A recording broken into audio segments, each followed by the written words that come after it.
Hello and welcome back to the LCS Lock In tournament. I am Freak with the one and only Azael.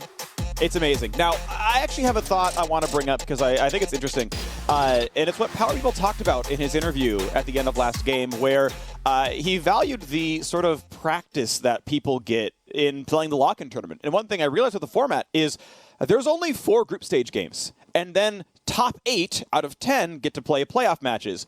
So if you bomb out in 0-4, you're the worst team in the LCS, and you got 4 practice games and none else. See it in Spring Split, hope your problems get fixed in scrims only. Whereas everyone else gets to play more games and continue to refine. And it kind of dawned on me that, like, it's really important that you scrape together something right now. Both these teams, by the way, coming into the day, winless. Yeah, I mean, I do think it is very important, both for the extra practice that you are getting, but also just for confidence, right? It can be pretty tough mentally for a team to just get swept out of a tournament like this, even though the stakes are not as high as they will be in the Spring Split and, the tournament before MSI and Summer and so on and so forth. People really want to win these tournaments. They want to look good. They want to impress. They want to start off on the right foot. And I think winning is important both for practice and confidence, as you're saying. And both these teams are coming off of really bad games. We have Cloud9 going up against Licorice, obviously their former top laner. Both Licorice and Fudge are coming off some pretty bad Ornn games and are looking to impress here. Fudge obviously had some pretty big words for a lot of the LCS players, saying that they're brainless. He doesn't have to really prepare that much. He's not that worried. Licorice obviously has been one of the best, if not the best, top laner in the LCS for the last couple of years when you're looking at it as a whole. And he's going to really want to show that he can still play at that level. Of course, FlyQuest is playing with a sub. Jose Diodo is not in there for them, but they still want to bounce back off of a pretty tough game 1. Absolutely, and I am curious now how these teams shape up. We're looking at Evil Geniuses as a clear frontrunner, but Dignitas really impressed us yesterday as well. So I am very curious now where everything's going to shake up. I mean, we've seen Golden Guardians continue to play better than expectation. I want to know what happens with Cloud9. I do need to give some shade to Perkz here. He tweeted out December 29th last year, quote, "Okay, I've decided. I'm going to go the whole LCS opening tournament without dying." He is the current death per game leader of the LCS Lock In tournament. To go from I'm going to go deathless to I have the most of everyone is a shocking turn of events there. And I mean, for how much cash Cloud9 paid to get him, his performances so far have been the opposite of that. They've kind of been trash. There's only 1 game sample size, to be fair. And I respect the commitment. It's 0 or 100, Yes. If you're going to die, you're going to die the most. He's still first place in something, Freak. So yeah. We'll see if he can bounce back and get first place in a more preferable stat after this game. Yeah.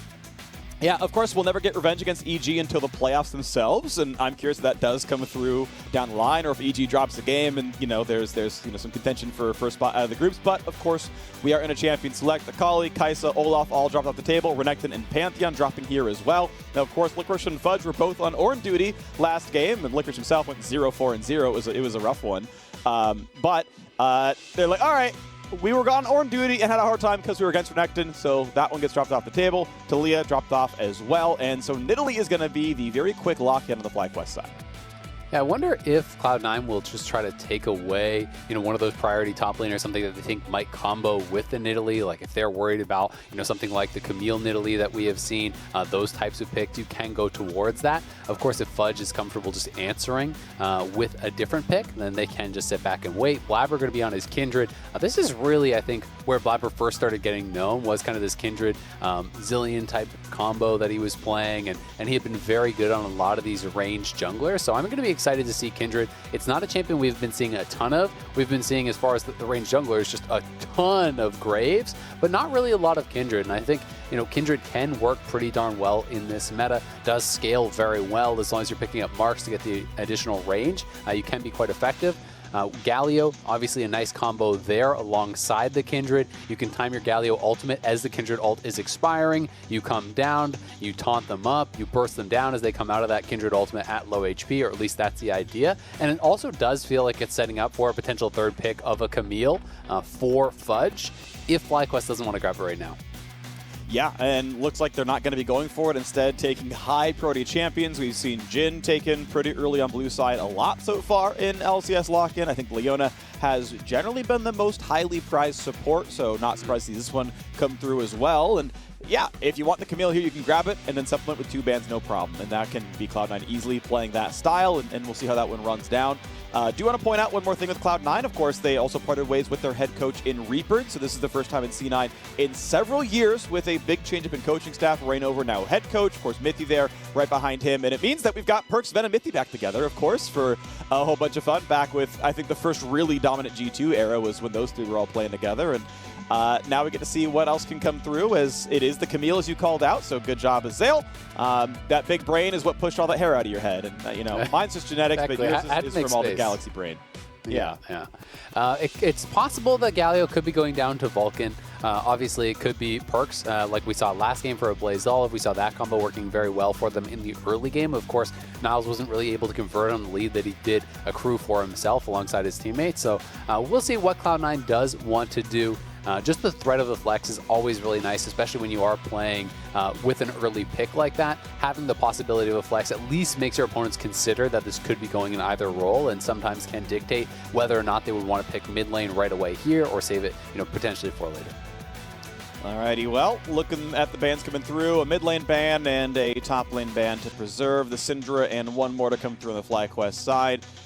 And I honestly wouldn't hate a support ban if you can knock the tier list down well enough. I'm not sure if it's Alistair or what you're going for. I do kind of agree with the idea that it seems like Galio is the mid laner here, just because it does fit the composition. That said, who knows? Maybe he's going to go for Yone anyway. I mean, Yone is actually a pretty good, Galio delivery champion. In fact, Yone is great alongside Kindred, because you just ults and you pull them out of the Kindred lamps with Bite and just chop them up. It actually works pretty nice. So wouldn't be horribly surprised. Misfortune's been banned so many times we don't get to see her played very often. She's obviously very strong as well, and Ven's going to be part of the teamfight Wombo combo. Yeah, so I do like the Jax ban. That is always a really tough matchup for Camille, so taking that off is pretty nice. There's not a lot of other Camille counters that people really seem to play in pro play. When you look towards solo queue, people play things like Darius sometimes, but that's not something that you really do see in competitive play hardly at all. And then there is the more kind of extreme answers, like if you want to try to go for a range pick, you can go towards things like Vayne. But my guess is at this point, we're just going to see a teamfight comp. We might be getting Ornn again, or even a Malphite, who I think can work pretty well into Camille early on. I think Malphite would fit well with this composition. You have Orianna, you have the Leona, a lot of go buttons there. The follow-up with a Shockwave, pretty powerful. The Jhin ultimate coming over the top can work pretty well. Also, as there's a lot of squishy members over on Cloud9, so that could be pretty nice. Fiora would be really interesting. Yes. So this is exciting. This is committing much more to that side lane play. We have not been seeing much Fiora in a long time, even when it has felt like it fits really well. The parry is a great answer to the hook shot. There is sometimes a little mini game where Camille will hook shot to the wall and then try to hold the hook shot, or try to do it, by pulling the Fiora right to the wall and then standing against it, meleeing, and trying to do the point blank one so you cannot react to the parry. Because if Fiora can react and parry your hook shot and stun you with that, there's also the reduced attack speed attached to that parry, and Fiora can dominate a 1v1 if you are able to do that. That being said, if Fiora cannot do that, Camille definitely does have some really nice trades into her, and does have the potential to win this 1v1. So this is going to be exciting. This is what you want to see when it's two top laners trying to prove their worth, right? Licorice getting replaced by this guy and busting out the Fiora against him. He's going to try to lay the smackdown on Fudge. Yeah, it's like, Cloud9 sold off Licorice to get enough money to buy out Perkz, to get the rest of the money to take that buyout there. And said, don't worry about it. Fudge can just replace you. He doesn't count as an import anymore, so we've got room on the roster. Honestly, it's not really even a downgrade anyway. Then Fudge came out and it's like, I don't know, people are saying it's going to be hard. Players in NA are brainless, and it's like, all right, so Fiora, Camille, the matchup, let's go, right? And I'm just excited to see what happens now on this top side, because it's going to be fun, it's going to be spicy. Licorice, we said it yesterday, I think he comes in as the expected best player on this team on FlyQuest, and he was stuck on Ornn duty, and it was a 0-4 start. It was not pretty. It ended 0-4, by the way, as well. The start and end were the exact same thing. It wasn't great. But now he's back here. He's on a big carry. It's going to be a lot about this top lane. Of course, there are threats everywhere else also, but I'm still going to look at that one a lot. And the other thing we have to remember is that, it's not just about that 1v1, because Perkz his champion is essentially here to work alongside Fudge. So we're going to have to see how NXI and Palafox can protect Licorice from what feels pretty inevitable in a Galio roam, moving up towards that top side, trying to attack the Fiora. Yes, you can try to save your parry, as that Galio is coming in with the ultimate, then you're not going to have it for the taunt potentially, or even the hook shot. So can be difficult to play around that, but we'll see how FlyQuest is able to manage up there in that top lane, because if Fiora can get ahead, that is a clear side lane win condition. But Galio Camille always so frightening, and Perkz is going to be playing Predator, so really wants to focus on the roams and expecting him to go Rocket Belt to even help that more. I didn't see if FlyQuest saw the ward go down in the river, but I've just been impressed by every single game. Someone's like, this is where the ward is, and pop sweeper in the right every time. I know in game one, or at least the game we cast a second ago, where Lost got the deep ward in, it's like, okay, expectation is that you deep ward when we invade like this, so it's probably there, and was right.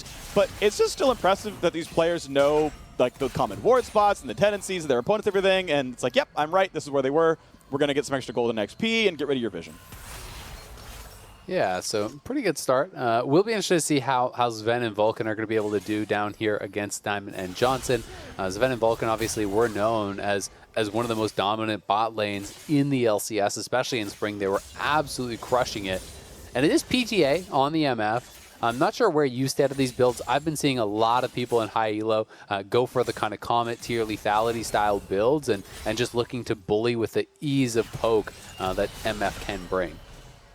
I think it can be very good. I think you have to think about, is your lane really pokey? And one of the big things with a lot of the Jhin builds is they go boots 4 potions. With boots, you can get out of the, and even sometimes even fully dodge, make it rain a bit more easily, or just get out of the circle a bit sooner. And you, with 4 potions, I feel like you just sustain really nicely. So I don't think you get a lot of headway doing a really heavy poke build in a lane like this, because I don't think you actually like change anything, and then you're just weaker in the all-ins, which are going to happen because it's Alistar Leona. So in this case, I actually like him going for a more conventional auto-attack-based build. I'm still, by the way, a fan of WMAX on MF and playing her more as an auto-attacker. For a lot of the same reasons, like you're not actually going to get that much out of QMAX anyway. You're not really poking them out of lane, especially players who are good and play around the double-up. But regardless, we do have junglers near the top side, as Kindred's already here ready to fight for top scuttle. Nidalee not far behind. Both top laners have already warded that brush, so they know what's going on. But it's been Licorice ahead so far in the matchup. Blabber fighting over this one. Perkz shows up first, but the Orianna's close behind. Licorice now going to be here as well. Smite fight going to ensue, and it's going to go to Blabber. Picks up the first mark. Licorice getting a bit low, but there's a fight in the bottom side. They have gone in for Johnson, and the chase. There's press the attack. There's all the damage, and that's why you build for damage up front. Diamond can only try to walk away. Vulcan called it. Zven followed up, and first blood in the bottom lane.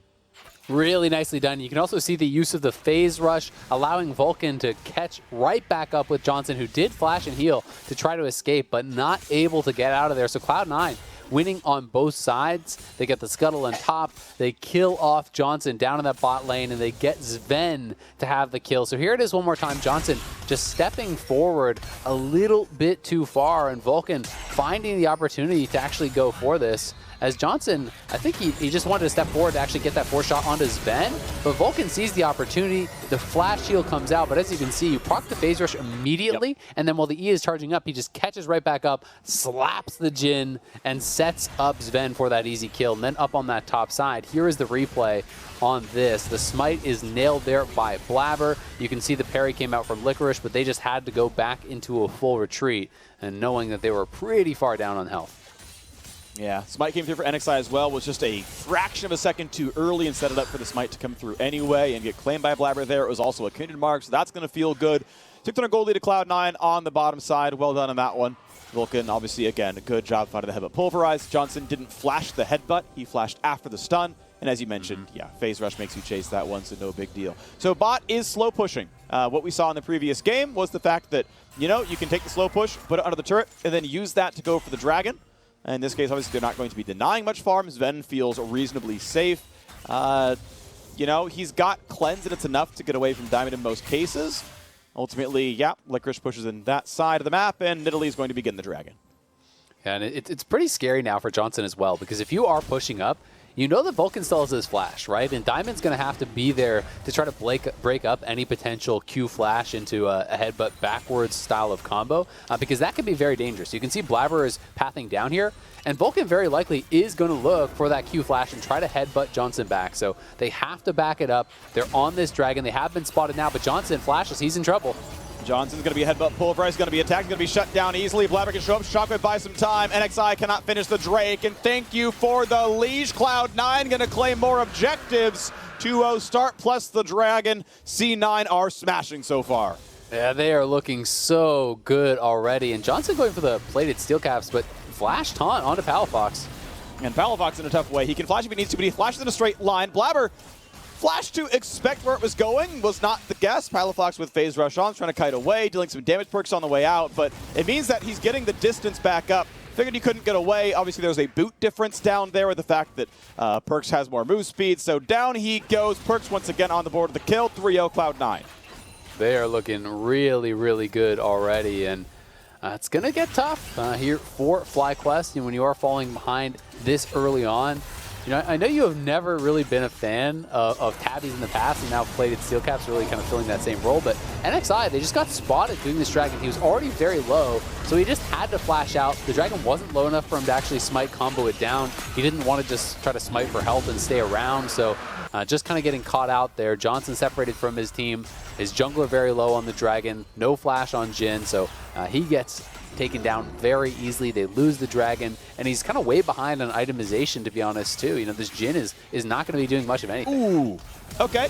Well, we got the fight going on. Another combo down towards Johnson. He's ignited. He's going to stay alive, though, nearly. If that was a root on Vulcan, that man was dead on Alistair. If only he landed a skill shot in time, it would have been a 1-0 for FlyQuest, but they will stay off the board. Licorice, he's able to keep himself alive, but he's going to lose a lot of farm down there. In this case, you mentioned it, the steel caps did help keep that poor AD carry alive. Jhin got the move speed, he got the armor to you know, not quite die to MF so quickly. Yeah, that was just a really nice roam, though, as well from Perkz. You know, one of the things, if you're looking at the health, it doesn't seem like Fudge was really in any problems, but if you get that wave stalled out, Fudge was out of mana. So if you're out of mana and you're kind of stuck in that awkward position, Licorice could actually take it all in and probably kill you. Fudge, you can see his ultimate was already on cooldown. He had missed his hook shot. So that was actually a pretty critical roam there from Perkz to reset the wave from Fudge, to really help him out, because he didn't have TP, he didn't have any mana, and in that 1v1 in that position, you are either going to get the wave frozen on you or you're going to get killed by Licorice. So a good job by Perkz helping out Fudge, who was having a little bit of trouble in that 1v1. And now a fight for the top Herald as that one spawns up. We've got the supports roaming over. The AD carry's doing the same. Now Sven's in base walking over, but even Jhin is already like past the move at this point. This Herald's about to leash though. 300 health left on that one. The eye can be popped, still not in smite range for a while though, and just be careful it doesn't pull aggro too many times. But now the top end is showing up. Licorice and Fudge do battle. Herald gonna get the health all the way back up. A stun's gonna land. Big shots towards Fudge, but careful because Vulcan can show up for a bit more. Diamond up to half HP as now it's Blabber's turn to fight Big Chelly. Is there an engage? All 5 members of both teams are here still fighting over this one. The chance at getting some plates. Minions dying across the board and the other lanes, of course. But Herald may well give 300 gold over if someone can win that fight. Still waiting for the battle to come across. Shockwave is up. Most ultis are gone for C9's side, but Sven's almost there. Regardless, Blabber gets the smite, gets to take it. And FlyQuest spent a lot of time getting topside and get absolutely nothing for it. Yeah, they were there first too. They just weren't actually willing to commit to the play. They had the ball on Diamond. They had Shockwave available. But I just think Diamond wasn't sure they could actually connect a Zenith Blade over onto Blabber, who could just use the Dance of Arrows to potentially dodge that. So instead, he kind of just ended up walking through the river, losing half or more of his health to that Kindred before the fight even started. And then at that point, when Sven arrives, there's not really much of a fight to even take for FlyQuest. So they're kind of just getting out-skirmished at this point. Cloud9 winning out in small ways, repeatedly over time, extending this lead. They're now up 1.5k. They've gotten the Herald to be able to try to extend that even further. And they've already taken the first dragon, so we could see them just try to drop Herald and use that to try to grab the second one for themselves as they set up for this play, potentially onto Palafox, who could get engaged on if he steps a little bit further forward. Is there a Hex Flash play? He was just about in range for Hex Flash, had a bit pulverized, but doesn't go for the move there. Palafox going to be able to just sit there in the mid lane. Was flashless, only Shockwave for defense, but not going to mean too much. A CS lead in the mid lane. Gold difference for the team, still 1,400. not abysmal, but a, you know, fairly rough start. Gale Force done here for Blabber. And that's going to be really, really nice for Kindred. One of the things that's so nice about Gale Force I've found on Kindred is really that oftentimes so much of your damage is actually landing that third hit of your E, landing that third auto, you know, for that PTA. And if you can get that full combo off, you can often burst people down, but sometimes you just can't quite stay in range. And the Gale Force can kind of help bridge that gap. It also puts more damage down, you know, with the actual shot coming out from the Gale Force that can amplify the execute damage coming out from your E, and oftentimes really help you position properly or chase people down to get those extra kills. Yeah, even Gale Force itself has execute damage. It does, I think, what, 50%, 100% more if they're getting low. So you can kind of order it in either way, and you're going to get rewarded almost regardless. Blabber going to get the shots in at this Dragon. No problems for him. You can see 3 stacks in the Kindred so far down to the bottom of your screen. As thanks to the overlay changing once again, you get to count those. So don't have to have us count those out for you as time goes on. Still sitting at the same roughly 1,500 gold lead, but Cloud9 have got 2 Drakes. They're on their way towards Ocean Soul very early on. Vulcan going to Hex Flash over, going to spot someone to fight over it here. Comes the rest of the squad, forcing the flash out from Diamond. And a root going to land for Johnson, and it's time to run away yet again. Bot lane under fire. Still 2 minutes to claim plates with, and that means as they attack these first 2, you summon Herald during the 3rd most times, and that usually gets you the rest of the turn if you want it. Blabber waiting a while to summon, though. He made... Okay, there we go. This is, I think, very slightly late, but, like, you're wasting all of 2 seconds. It's not like you're losing a lot. Either way, Herald will always die. Herald, by the way, always deals a minimum of 2,000 true damage to turrets. So if there's 2 plates left, you always know the turret is going to die no matter what. There's no way around it. But could have done it a little sooner if you really wanted to optimize your time.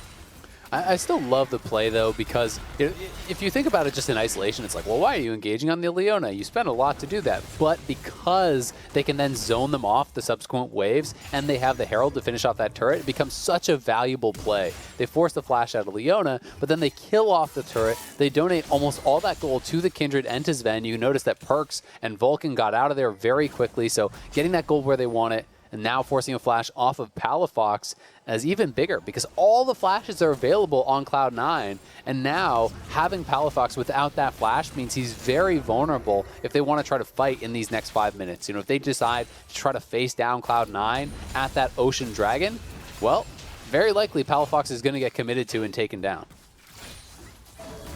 Ulti burned by the Orianna to wave clear and get back out. And get the recall off on time. I mean, ultimately, there's nothing to fight for a while. 3 minutes still towards Ocean Drake, so that shockwave's not likely to matter until it comes back up from cooldown. Very few ultimates last more than 3 minutes for their cooldown, so not a problem down there. Lane swaps come around. Of course, with bot turret already gone, go send your Siege champions somewhere else. Sven's got Gale Force and Zerkgreaves done. It is not a caster MF, it is an auto attack MF. I'm a huge fan of this overall. I have not been watching that much MFM Pro to know if this Gale Force Zerkgreaves is the common build for her more than lethality, but overall I am still a fan of this build being a very good one. Yeah, it can be pretty powerful. It's also interesting to see that Vulcan is actually going for more of a pure tank style build. Maybe going towards, you know, an engage item here, but he's not building towards Locket. We can see Licorice, though, going on Fudge. TP's coming in. Nearly gets the 4th stack. Going to get that one down, so a big heal coming across. But Perkz is here for a quick taunt. He's going to deal some damage over to Licorice.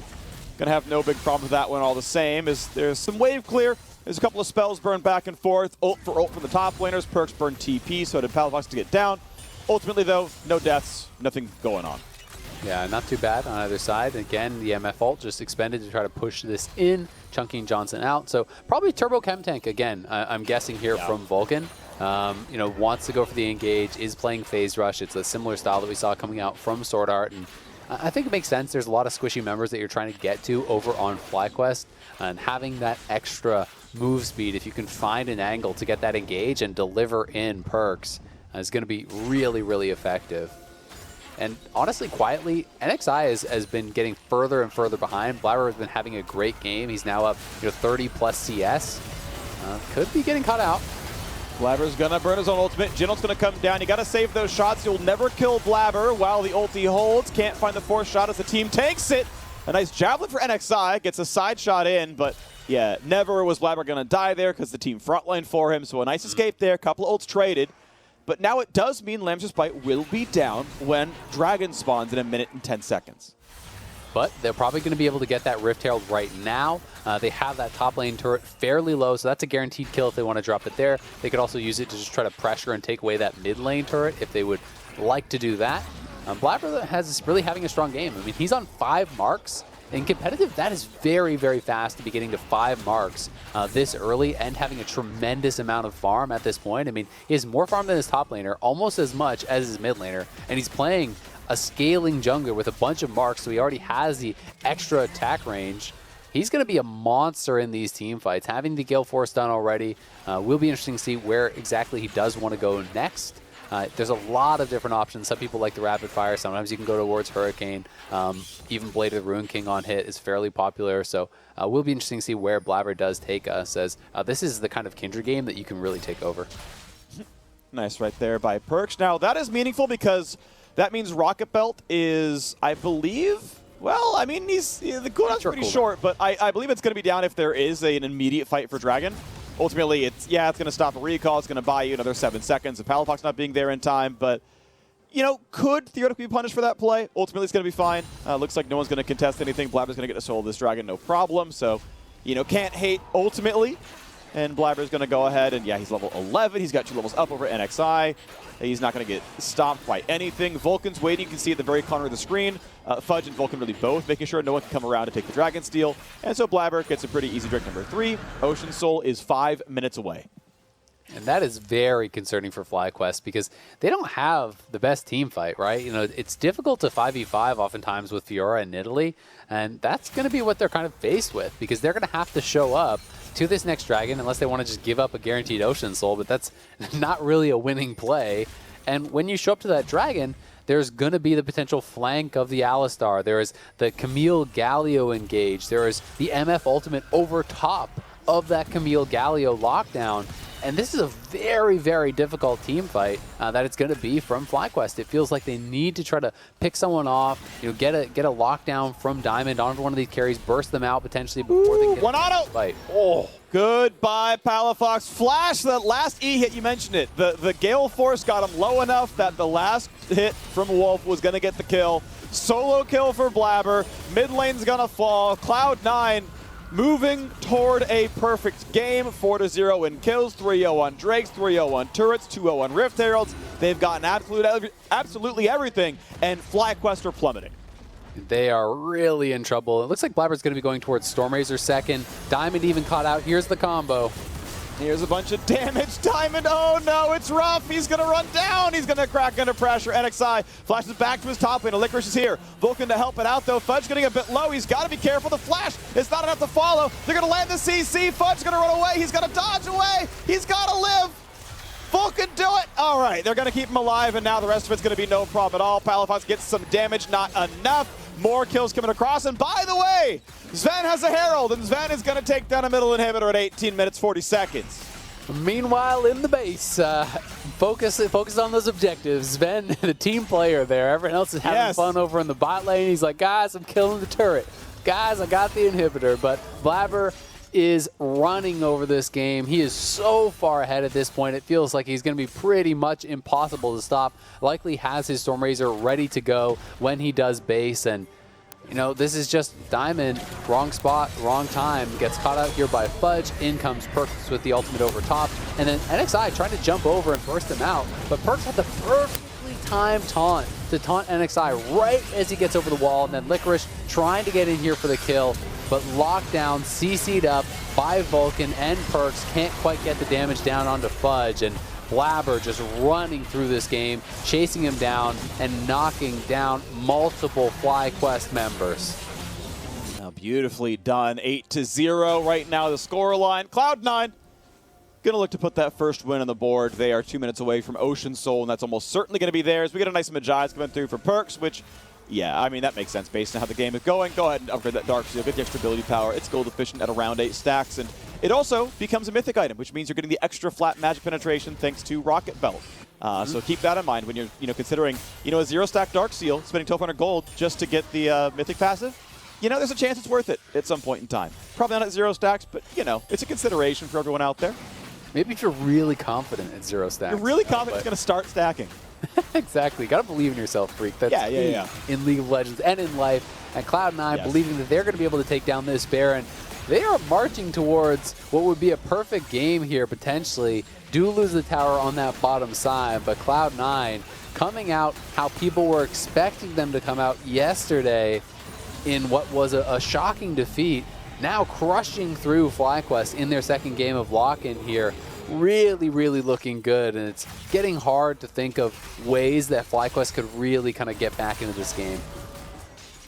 One thing I'm sad about is this game wasn't really about top laners. Like, I wanted Licorice Fudge to be the climactic battle, and there was going to be like this epic, like 36-minute 1v1 where you like flash the auto attack into a brush, and it doesn't matter. Like, yeah, Licorice is going 1-0-1, but like this game was about, you know, mid jungle. There was a top river scuffle, and I mean, ultimately, sorry for FlyQuest, they just are not showing signs of life. Now, I will repeat that this is a team without their intended starting roster, their intended starting jungler, Jose Diodo, has not been able to play with them right now. So NXI, who was picked up by FlyQuest during the scouting grounds at the end of last year, is standing in for now. But look, Jose Diodo is a really, really outstanding player, and missing someone of that caliber is going to make your team look worse. So FlyQuest, you know, yeah, getting off on the wrong foot. We'll see what else they can do during the lock-in tournament. Hopefully maybe find a win, get to a best of 3 or something. But right now, Cloud9 are absolutely walking over their opponents. Yeah, and they even have the luxury of picking up these stopwatches. You know, I talked about maybe they could lock down and burst out Blabber before he can get Lamb's Respite, but he has stopwatch now. Perkz has a stopwatch. When your opponents are so far ahead that they're outpacing you as far as, you know, the damage itemization and can stop for those luxury items like stopwatches, I mean, this is going to be an uncontested Ocean Soul when you're already 10k down. It feels pretty much unwinnable at that point, you know, given the caliber of team that Cloud9 is. Licorice trying to make something happen, though. Tries to make the big play on Sven. He's going to get big healing, but it's not going to be enough. Ignite cuts it by 60%, and Sven finds the kill. And now NXI tries to kite away, doesn't get stunned, but he's still trapped in the ultimatum. That's a double kill coming across. No way to get away from that one. So it's 10-0. Ocean Soul is in. This is likely a perfect game here, and a fast one at that. 22-30. Perkz zipping in towards the base to find maybe some damage. Sad B for Diamond. Understood. Former C9 Academy support down there as well. Won a couple titles with them. Another player off the roster for his LCS beginnings. And yeah, this is going to be now Nexus turrets falling. FlyQuest swag comes out for Diamond. He tried his very, very best. Please don't dive the fountain. Vulcan kites right back out. That's going to be 2 kills under the turret. And a perfect game for Cloud9 to find their first victory of LCS Lock In. Great they lost the turret. It's not. They lost the turret. No! A deathless game for Cloud9 on their way to a victory on this I was going to give it to you. You know, I was going to suddenly later on ask, oh, are we counting the turret? You know? Yeah. So really, it was about the top lane Freak because Licorice took the bot lane turret in that 1v1 against Fudge. So Licorice gets the moral victory of not getting perfect game, but Cloud9 crushed through this game against FlyQuest. Really looking strong in this one. More what people were expecting. So Perkz may not be deathless in the entire tournament, but he was deathless in this game. Turned in a very strong Galio performance, and it's nice to see that they are, you know, very flexible in what we have seen thus far. You know, it's not just going to be all about Perkz. It's going to be about, you know, him playing towards other win conditions, playing towards enabling Blabber and Fudge, and that did work well this game. Blabber was the terror on the Kindred in particular. Yes. I do think that this is one of those picks where it feels like every once in a while, Blabber plays Kindred, stomps the game, and then everyone's like, oh, forgot about that. All right, okay, we got to ban that. Don't let him play that again. Yeah, it's really impressive. I mean, good stuff by Blabber. Obviously, I think he was kind of the big player of the match, and it's always tough in a 22-minute win where it's like, well, they stomped, so... You know, who really stood out the most when everyone went deathless and got a bunch of kills? And, you know, Sven helped Shepard and Herald in a mid, like, objective-focused gameplay. Like, you can't fault the man for doing his job appropriately, but it wasn't flashy. You just got to see the tail end of it. It's like, yep, a knockdown, an inhibitor. We're going to keep sieging. No big deal. But I like Blabber a lot, yeah, as you mentioned. Got a lot of stacks up there. So the supportive play was good all around the board. You know, the hard engage on a bot side, you know, big kudos onto Vulcan. I think he kind of single-handedly won the lane. Sven followed up well, of course. It was good stuff. So after a quick break, we have an interview with Perkz. But while we're away, make sure you subscribe to youtube.com/LCS. Get that done. We'll be here after this.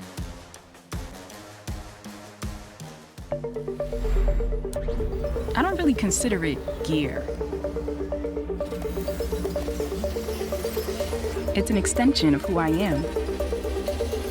It blurs the line between fantasy and reality.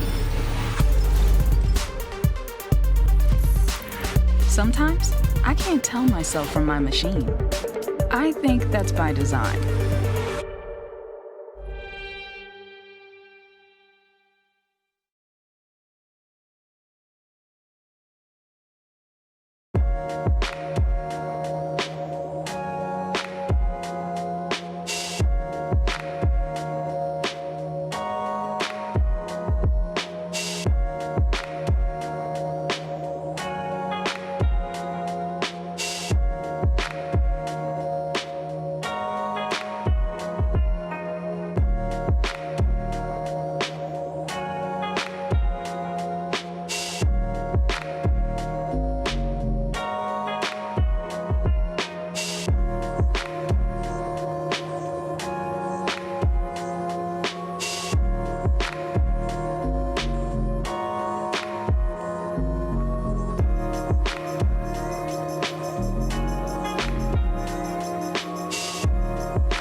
Welcome back to the show, everyone. For your Verizon post-game interview, I introduced you for the first time as an LCS player. We have C9 Perkz. Now, Perkz just got a race yesterday because according to your tweet earlier, this was your Cloud9 debut. Who has memory?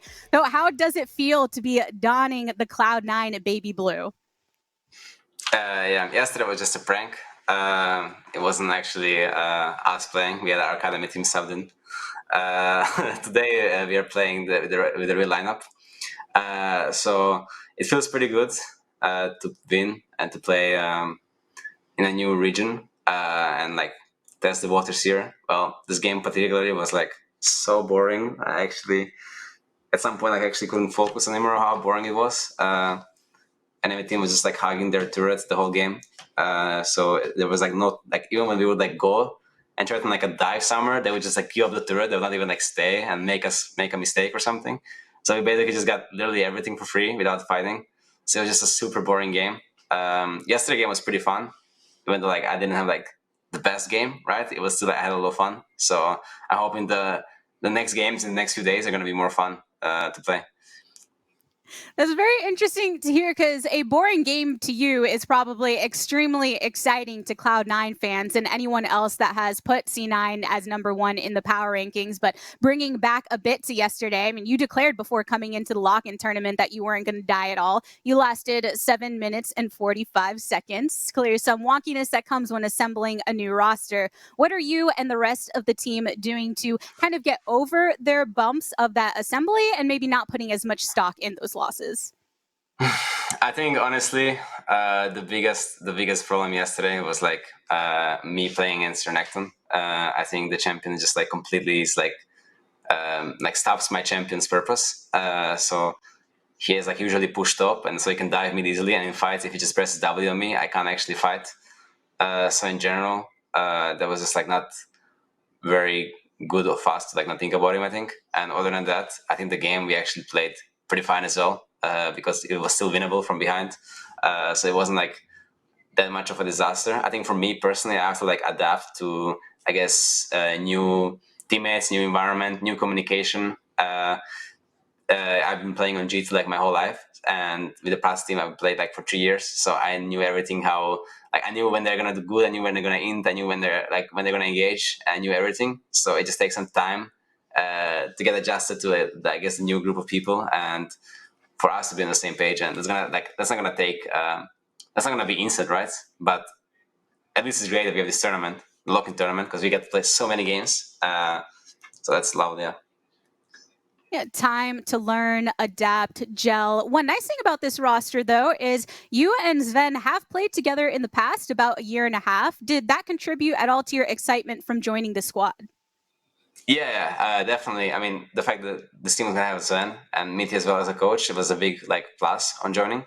Also, like Sven is like a very good player and he plays really well. So I'm happy that I can play with him again. I think that we have a really good chance with this roster to like make good things happen, and it's just about basically just getting like improving together and getting getting on the same page. And I feel like I have a lot of experience, so me joining the team will, I feel like, help everyone else get on the same page, and that's something that I'm looking forward to. Yeah.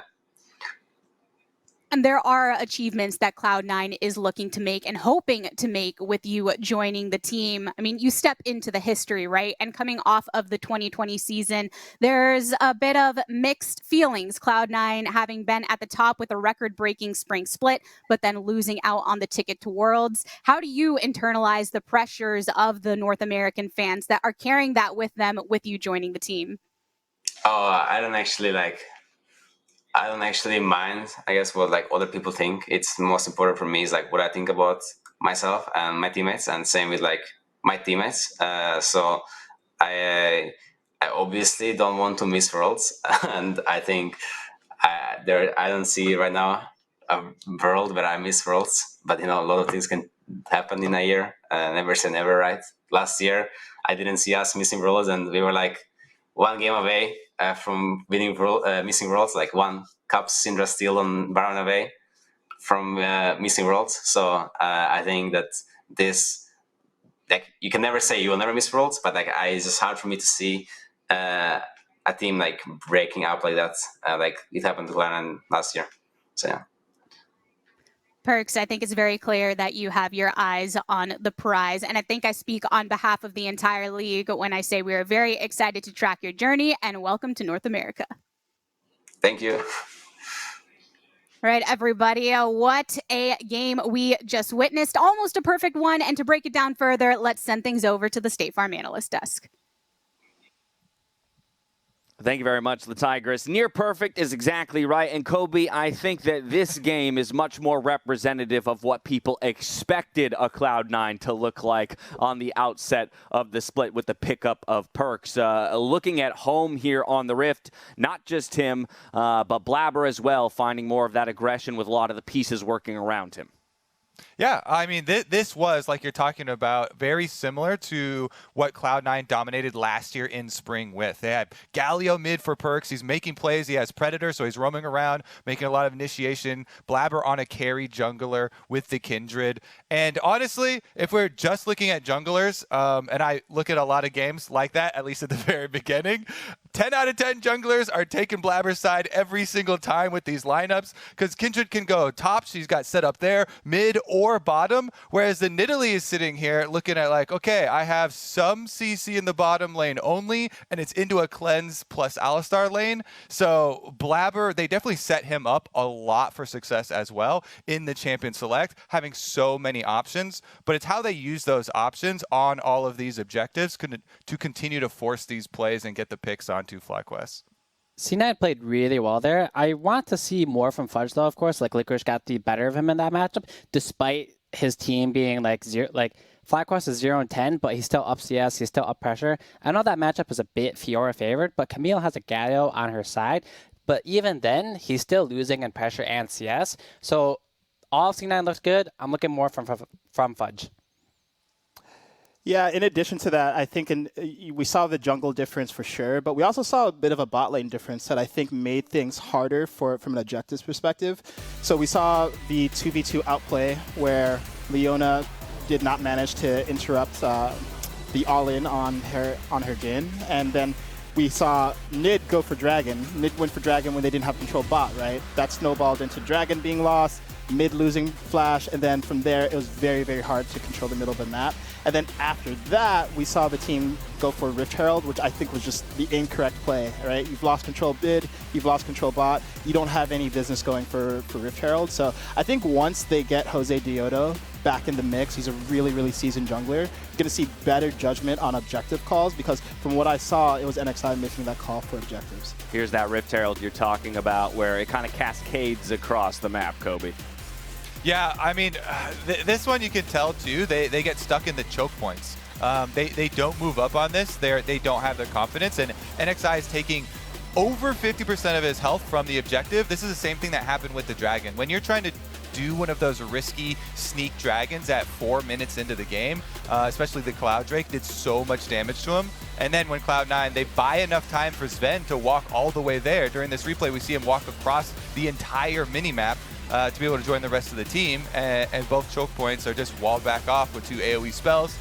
So a huge investment of time from FlyQuest to get no reward, plus then just giving over the entire Rift Herald to Cloud9. And at that point, that's where you can see Cloud9 easily have the tools to turn that into a victory. You just push it forward. Camille Galio, so easy to execute on.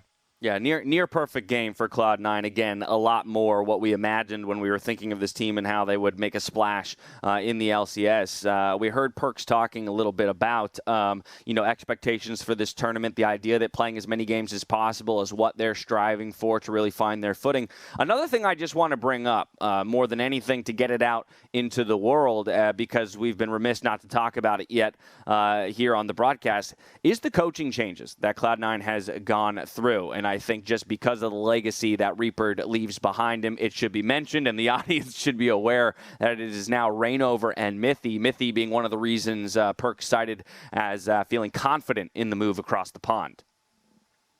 Yeah, and in addition to that, we have super experienced players in Perkz, in Sven, and now we have 2 players gone coaches in the head coach and assistant coach roles. So I actually I suspect that it's probably a player-driven team, probably a bit more democratic of a vibe, because Perkz has been pretty vocal about thinking coaches are, I think, I quote, and I'm sorry if this is a misquote, worthless. So I'm sure he doesn't consider them absolutely worthless, but I think it shows that he feels he has a strong voice, good judgment about the game, and has an ability to sort of mentor the team himself. Without a doubt, the guy's been a mentor in every league that he's touched so far, expecting him to do the same here in the LCS. Now, make sure you don't go anywhere, because we got Immortals versus Dignitas around the corner right after this. Introducing Fantasy LCS, live now on the Sleeper app. Create a league. You are the coach. Draft your ultimate LCS team. Plan your roster and make coaching decisions each week. Compete against friends throughout the season. Rep your team, talk trash, and see if you've got what it takes to win your league. Download Sleeper now. The fantasy season begins on February 5th.